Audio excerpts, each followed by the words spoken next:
update tungkol nga doon sa deepfake audio or video ng Pangulo na lumabas kamakailan.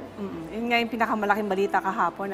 So ngayon nakikipag-ugnayan na ang PCO sa DICT at saka sa NSC, sa National Security Council, para doon sa investigasyon. At nag-coordinate na rin sa Facebook, sa Google, sa lahat ng mga social media platforms na para matukoy kung sino ba ang gumawa nito. Kasi baka hindi lang dito sa Pilipinas, baka may foreign, baka sa ibang bansa. Intruders na gumawa nito. May hackers na galing pa sa ibang bansa. So, iniimbestigahan po yan ng ating pamahalaan. Kasi kung pakikinggan mo kahapon, kung hindi mo kabisado ang boses ng Pangulo, talagang iisipin mo siya yon. Pero kung ikaw, araw-araw ka na nakikinig o nanonood ng balita, maaano mo na. Pag talagang alam na alam mo, pero syempre, ang mga balita na yan, minsan mabilis ka lang, tinicheck mo yan sa social media, hindi mo na mapapansin kung ang rinig mo talaga yung tono ng boses ay talagang katono talaga ng boses ng Pangulo. Curious ako kung sino yun.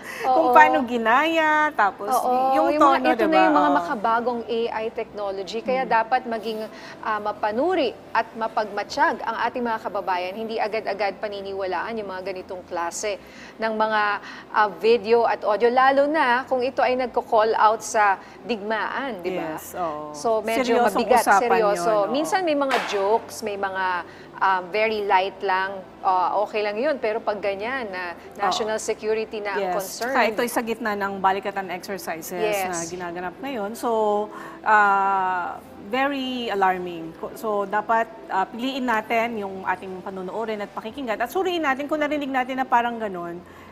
Isipin natin mabuti, totoo ba to?